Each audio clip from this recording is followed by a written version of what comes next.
Hello साथियों, नमस्कार। मैं आपका दोस्त मनोज एक बार फिर स्वागत करता हूं अपने चैनल कुछ अच्छा कुछ बुरा में। सॉरी, नाम चेंज हो चुका है अपने चैनल फिजिक्स बाय एम के सर में।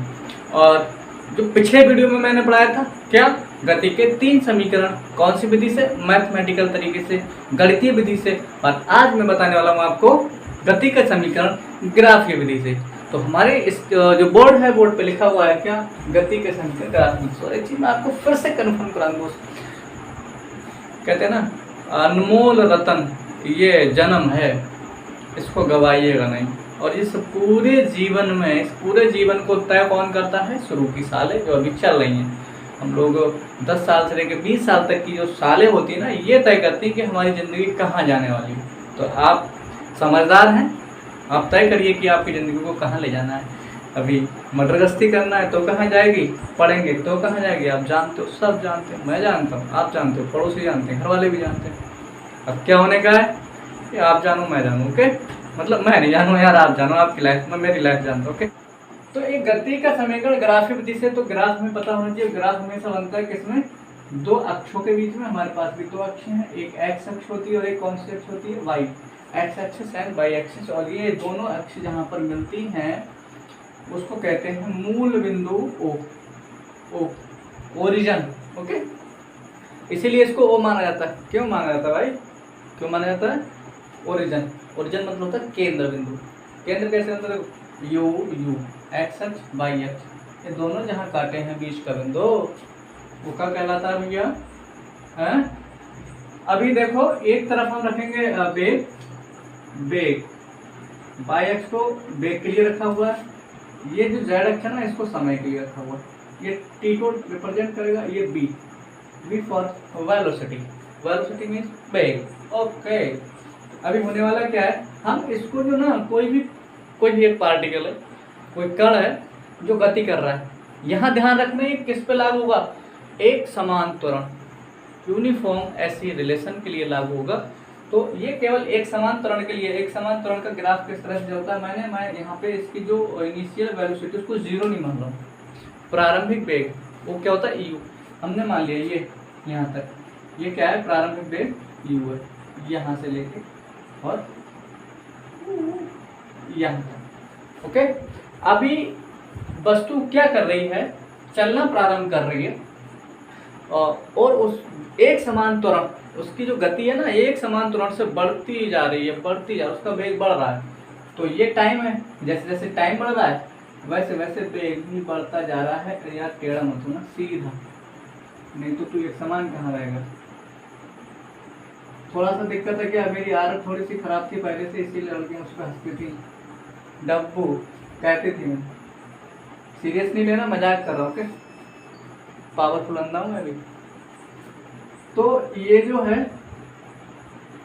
ये ऐसी रिलेशन ए के लिए ग्राफ है, ओके।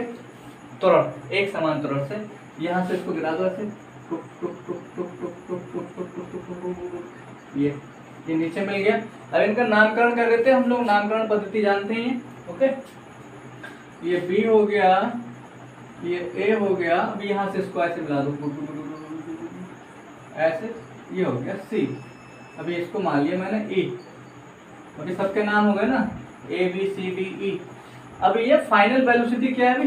ये इस त्वरण से बढ़ता रहा, तो इसका अंतिम वेग यहाँ तक क्या हो गया? पूरा यहाँ से लेके यहाँ तक बी। अंतिम वेग को कैसे लिखते हैं हम लोग? बी से। तो प्रारंभिक वेग यू और अंतिम वेग क्या हो गया? बी। अब इसमें थोड़ा कुछ कर लो, क्या कर लेंगे हम लोग? अभी देखो, जब इतना यू है तो इतना भी क्या होगा? ये यहाँ से लेके यहाँ तक।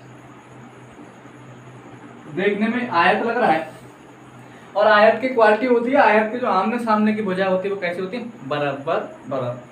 कैसे होते हैं? बराबर बराबर। ये और ये दोनों कैसे होंगे? बराबर बराबर होंगे। ये और ये कैसे होगी? बराबर बराबर होगी। अब इतना तो u हो गया, और इतना कितना है b? छोटू, इधर इधर इधर इधर देखो, उधर भूल जाओ, इधर देखो। ये छोटू वाली जो लाइन है, ये वाली, ये है u। ये बड्डू वाली जो लाइन है, ये है v अभी, ओके। तो अभी इतना क्या बचा? ये, इसको निकालने के लिए ये बड़ी वाली लाइन जो है, बड़ी वाली लाइन, ओके, बड़ी है लंबी वाली लाइन, इसमें से छोटी वाली लाइन को घटा देंगे तो हमको पता लग जाएगा कि इतनी कितनी बची है। ऐसे, मतलब b माइनस यू। बड़ी वाली में से छोटी वाली घटा दी, b बड़ी थी u छोटी थी, तो हमें मिल गया ये कितना बचा। ओके ओके, समझ में आ गया। तो ये यहाँ पर क्या मिलेगा हमको, ये यहाँ से, ये अंदर बना देता हूँ। ओके, यहाँ से लेकर और जो यहाँ तक की डिस्टेंस है ये कितनी आएगी निकल के, आप समझदार हैं, आपको समझ में आ चुका होगा, मैं इधर बता चुका हूँ, b माइनस यू।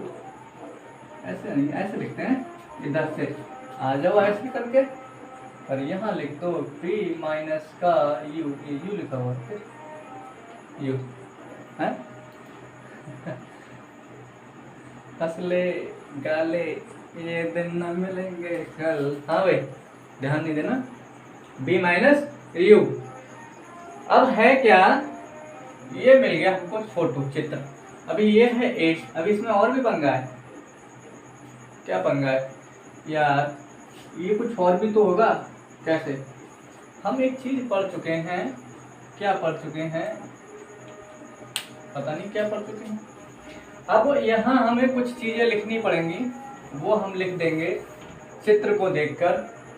माना कोई वस्तु है, ठीक है, कोई कण है जो जिसकी प्रारंभिक वेग u है और अंतिम वेग क्या है, v है, और इसको हम एक ग्राफ से दिखा रहे हैं जिसमें समय को x अक्ष से और जो वेग है उसको y अक्ष से दिखाया गया है। ऐसे करके हम लिखेंगे। ओके, मतलब चित्र को ही देख के हमें कुछ बातें लिखनी हैं।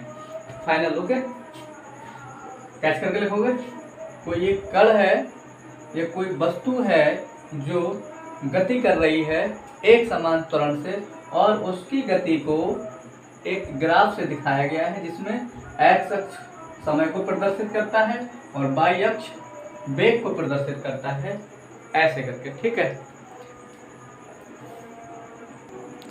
तो कुछ बातें आप लिख लोगे। ओके, मैंने बता दिया प्रारंभिक वेग u है, u से चल रही है और t समय पश्चात उसका वेग v हो जाएगा। यदि समय को x अक्ष से और वेग को v अक्ष से दिखाएं तो क्या होने वाला है, हमें मिल जाएगा त्वरण।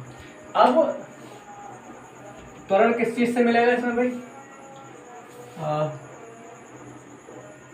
कैसे करके लिखेंगे, एक सेकेंड, हम लिखेंगे वस्तु का त्वरण।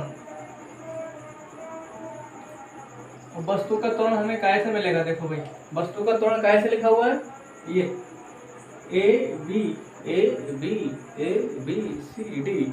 वस्तु का त्वरण कैसे मिला हुआ है, ए और बी रेखा लिखी हुई इससे। तो वस्तु का त्वरण ए बी का ढाल, वस्तु का त्वरण मतलब ए बी का ढाल। और मैं आपकी जानकारी के लिए बता दूं, जो ए बी का ढाल है, इससे अगर मैं कोण को मानूं थीटा, क्या मानूं, थीटा, तो ढाल को हम लिखते हैं tan थीटा से। कैसे लिखते हैं, tan थीटा से, बराबर बराबर। अभी tan थीटा है, पाइथागोरस प्रमेय लगाओ, सॉरी त्रिकोणमिति। त्रिकोणमिति क्या कहती है, थीटा के सामने वाली भुजा और नीचे वाली भुजा क्या होती है, आधार। ये वाला लंब होता है और ये वाला आधार। तो हम tan थीटा यहाँ लिख दे रहा हूँ, tan थीटा बराबर लंब बटे आधार। तो tan थीटा बराबर ढाल। अगर आपने ठीक से पढ़ा हो हाई स्कूल, तो उसमें जब हम ज्यामिति पढ़ते हैं, निर्देशांक ज्यामिति, और सॉरी वो ठीक निर्देशांक ज्यामिति पढ़ते हैं, तो उसमें हमें ये कोऑर्डिनेट जो पढ़ते हैं उसमें तो हमें ये बताया जाता है कि जो ढाल होता है उसको tan थीटा से लिखते हैं। ओके, अब tan थीटा बराबर क्या हो गया, यहाँ लिख दिया मैंने, लंब बटे आधार। अभी भैया जी यहाँ पर क्या है, लंब। इस थीटा के लिए सामने वाली भुजा लंब होती है, यानी कि एसी कंडीशनर नहीं, खाली एसी भुजा का नाम है। सोचो गर्मी में एसी का मजा लेंगे। और आधार का है बीसी, डीसी लिख देते तो सही था ना। तो एसी और बीसी हमको मिला है, अभी कुछ और भी करना है, तोड़ा ताड़ी करना है। तोड़ा ताड़ी करो भी, कैसे तोड़ा ताड़ी करेंगे, एसी को तोड़ना है, एसी को तोड़ना है, घर जाओ तोड़ो एसी को, है लगी होगी कहीं ना कहीं। कैसे तोड़ेंगे एसी को, ये एसी इधर लिख के दिखा रहा हूँ, ये एक लाइन है, इसके 3 हिस्से हैं, ए सी ई, ये पूरी लाइन है, इसके 3 हिस्से हैं। हमें दिया हुआ है केवल क्या, ये AC दिया हुआ है। अब AC निकालना है हमको क्या, AC का मान दिया हुआ है हमको, AC को तोड़ना है। तो AC को हम तोड़ सकते हैं AE माइनस इस पूरे में से EC घटा दो। इस पूरी लाइन में से A और E में से क्या घटा दें, EC। तो हमको क्या मिल जाएगा, ये AC मिल जाएगा, नहीं मिल जाएगा। मतलब AC को हम लिख सकते हैं, AC को क्या लिख सकते हैं, AE माइनस EC। इस पूरी रेखा में से इतनी रेखा घटा देंगे तो हमको ये AC मिल जाएगी। ओके, यानी कि AC बराबर क्या हो जाएगा, AE माइनस EC। तो जहां पर भी AC लिखा हुआ है वहां हम क्या लिख सकते हैं, AE माइनस EC, और नीचे क्या लिखा हुआ है, BC। और त्वरण को कैसे लिखते हैं, A से। कैसे लिखते हैं, A से। कैसे लिखते हैं, A से। समझ में आ गया। ओके, अब AE सबके मान लगा दो, मान लगाओ। AE मान क्या है, B। AE का मान क्या है, B भी ज्यादा बार बोलोगे तो B भी हो जाएगी। एक बार बोलो B माइनस EC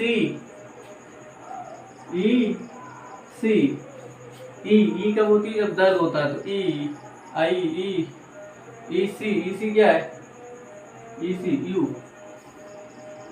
BC। ये देखो भाई, यहाँ से लेके यहाँ तक ये टाइम का ग्राफ है।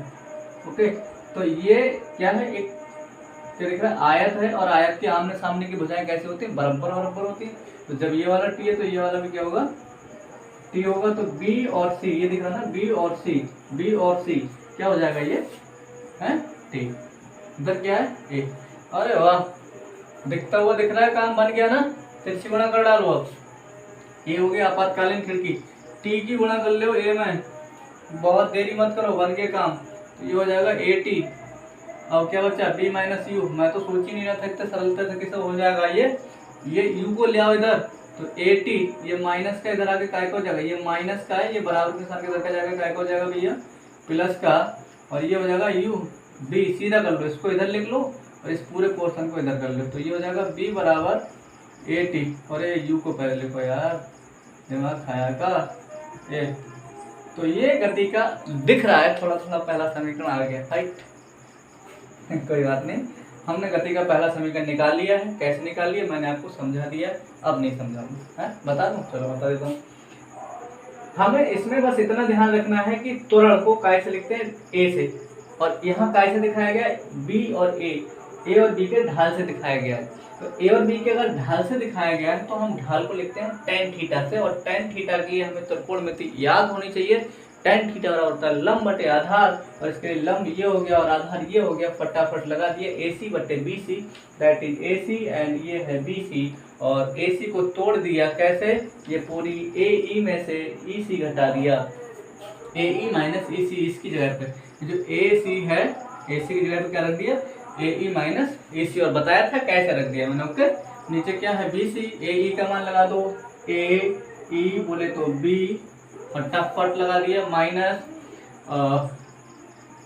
B और EC बराबर U लगा दिया, नीचे T, सब कुछ हो गया। तो ये आगे गति का पहला समीकरण, पहले का समीकरण। अब हम बात करेंगे दूसरे समीकरण की, फटाफट मैं इसे मिटा दूं। आ जाओ भी भैया, एक समीकरण निकाल चुके हैं, अब बात चलेगी दूसरे वाले समीकरण की। सस्ता है लो थोड़ा सा है। अब दूसरा समीकरण वो समझ में आ गया होगा। अब देखो, दूसरे समीकरण को निकालने के लिए हमने मान लिया जो T समय है, तो T समय में वस्तु कुछ ना कुछ तो दूरी चलेगी, तभी तो वेग बढ़ेगा। ऐसा थोड़ी ना कि खड़े खड़े वेग बढ़ गया, खड़े हैं वेग बढ़ गया, नहीं ऐसा नहीं होना। मतलब हम जब चलेंगे तभी वेग बढ़ेगा, और जब चलेंगे तो दूरी भी तय करेंगे। तो क्या हमने मान लिया यहाँ पे, माना वस्तु T समय में, भाई T समय तो चली है ना, S दूरी तय करती है, S दूरी तय करती है, तब क्या हो जाएगा, है तब हो जाएगा क्या हो जाएगा, वस्तु द्वारा चली गई दूरी बराबर किसके हो जाएगी, ये जो पूरा दिख रहा है ये एरिया, क्या एरिया है, ओ ई सी ए बी, सीधा सीधा पढ़ो उल्टा सीधे, ए सी ई ओ बी के द्वारा समलंब ए ई ओ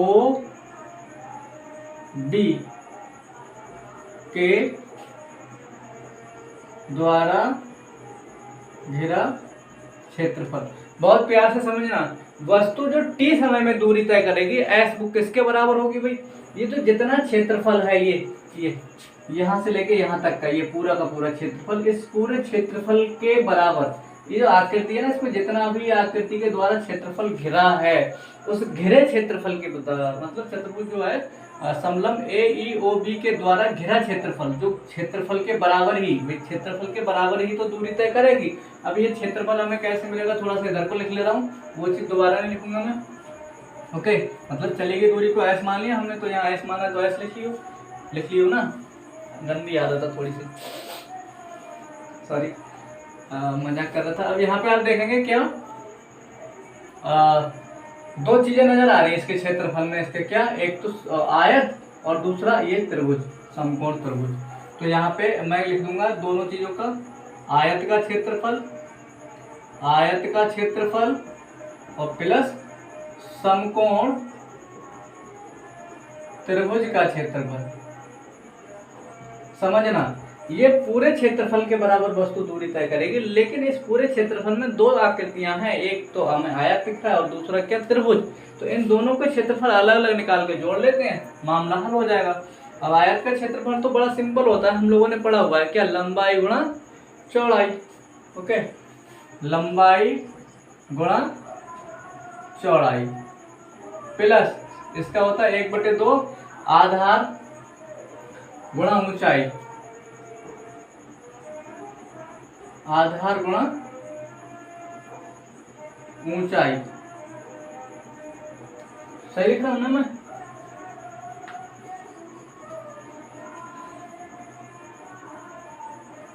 सही लिख रहा हूं, लग रहा है सही लिख रहा हूं। लगाओ भाई, आयत क्या है, ये है आयत, कौन सा, VOEC, ये देख लो VOEC, ये क्या है, आयत। तो आयत का क्षेत्रफल होता है लंबाई गुणा चौड़ाई, तो इसकी लंबाई क्या है, OE, कैसी कैसी भाषा बोलनी पड़ती पढ़ाने के लिए भी यार, ये गुणा का निशान लगा लिया, OE, चौड़ाई क्या है, EC, या BO कह दो या कह दो EC, जो मन करे भाई, ये भी चौड़ाई है, सॉरी ये भी चौड़ाई और ये भी चौड़ाई, तो चाहे EC कह दो और चाहे OB कह दो। ओके, 1/2 आधार का है भैया, आधार है भाई, आधार, एक त्रिभुज का आधार है ये BC, ऊंचाई क्या है, AC। वाह, ये AC फिर से मिल गया हमको, पहले भी मिला था फिर से मिल गया। और OE को तो हमने ऐसे लिख लिया, EC को भी ऐसे लिख लिया, क्यों, OE का मान है T हमारे पास, EC का मान भाई EC मतलब U है, तो बाद में रखेंगे, अभी ऐसे लिख लिया, प्लस 1/2 ऐसे लिख लिया। ये BC को, BC कहाँ नजर आ रहा है भाई, BC, ये BC है, इसका मान T है, तो इसको भी ऐसे लिख दो BC को। और ये जो AC नजर आ रहा है ना, AC, इसको कुछ करो, AC हमने पहले कैसे तोड़ा था, AC को तोड़ा था AE माइनस EC, फिर से वैसे तोड़ ले भाई, कैसे, AE माइनस EC। अब भैया वैल्यू पुट कर लो, क्या का मान है लगाओ जरा, तो OE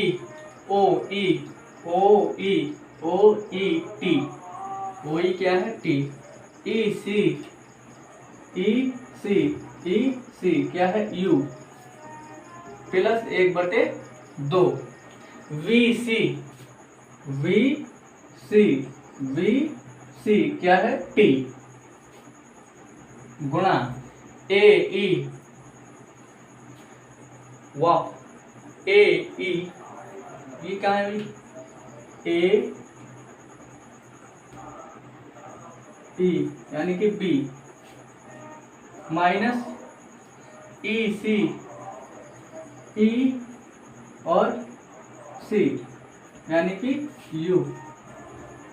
अरे वाह, और ये देखो जरा, हम पढ़े हैं, क्या पढ़े हैं भाई, हम पढ़े हैं गति का पहला समीकरण b बराबर u प्लस ए टी। अब इस u को इधर कर दो तो b माइनस यू बराबर क्या बचेगा, ए टी, यानी कि जो b माइनस यू है इसकी जगह पे हम क्या रख देंगे, ए टी। तो ये t तो है ही, ये गुणा का निशान हटाएंगे तो ये हो जाएगा U T, okay, plus half T गुणा इस बी माइनस यू की जगह पे क्या रख देंगे, ए टी यहाँ से। चलो भाई एक लाइन और बढ़ा लो, यहाँ क्या चल रहा है, एस। अभी देखो U T plus half T, और टी ये है, ए को अकेला ना, ए को पहले लिख लो, ये दिख रहा है, सही है। तो ये आ गया एस बराबर U T plus half A T square, दूसरा वाला समीकरण। वाह क्या बात है, हम लोग तो बहुत बड़े सुपर हो गए भाई। अब चलते हैं तीसरे समीकरण की ओर, ओके। अब देखो भाई तीसरा समीकरण, चित्र वही रहेगा, चली गई दूरी वैसी लिखनी है, माना वस्तु टी समय में एस दूरी चलती है, तब वस्तु द्वारा चली गई दूरी समलंब ए ई ओ बी के द्वारा घिरा क्षेत्रफल के द्वारा घिरा क्षेत्रफल को लिख दो ऐसे, का क्षेत्रफल, खत्म करो बात, छोटा लिखना सीखो है, का क्षेत्रफल। तो इसका क्या क्षेत्रफल निकलेगा, पहले की तरफ फिर से निकाल दो भाई। वैसे समलंब का पूरे का क्षेत्रफल अगर सिंपल निकालते हैं तो वो होता है, इसका क्षेत्रफल क्या होता है, 1/2 समांतर भुजाओं का योग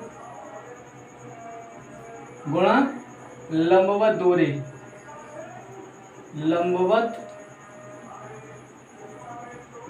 दूरी, ओके, ऐसे बना।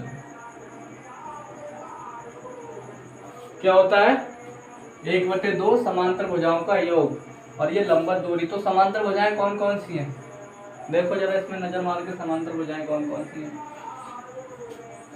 1/2 ऐसे लिख लिया, समांतर भुजाएं, एक ओ बी और एक ए और ई, ये है समांतर भुजाएं, इनका कर लियो जोड़, ओ बी प्लस ए ई, और गुणा कैसे करने हैं, लंबवत दूरी, इनके बीच की दूरी क्या है, लंबवत, ये बी सी। सही चल रहा है ना। अब भैया वैल्यू लगाओ, कैसे करके लगा लो, हाँ चली गई दूरी तो ऐस है हमारे पास, ऐस है 1/2 ओ बी का मान है यू, ओ बी का मान क्या है यू, प्लस ए ई का ए को भी तोड़ना पड़ेगा फिर से पहले की तरह, तो क्या बनेगी, ए ई तोड़ लो,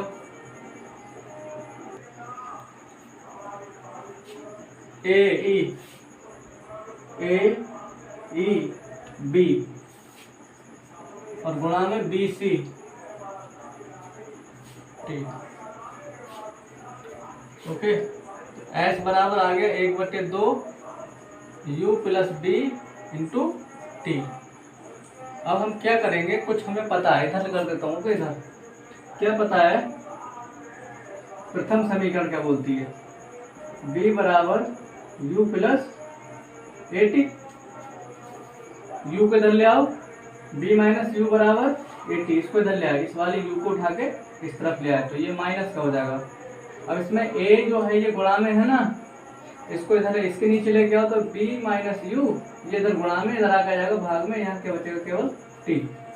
तो t का मान मिल गया हमको, इस t का कितना, ये, तो इस मान को उठा के यहाँ रखेंगे, t की जगह पे क्या रखेंगे, b माइनस यू अपॉन ए, आ जाओ भाई इधर जरा, आपातकालीन स्थिति में होता है क्या, S इजकल टू 1/2 और U प्लस बी, टी की जगह पे हम लिख देंगे बी माइनस, इसको भी सीधा कर लो थोड़ा सा तो सही लगेगा, बी प्लस यू कर लो और बी माइनस यू अपॉन ए। इससे फर्क नहीं पड़ गया, ए क्या कर रहा है, अब यहाँ देखो S बराबर 1/2, अच्छा ए नीचे रहेगा,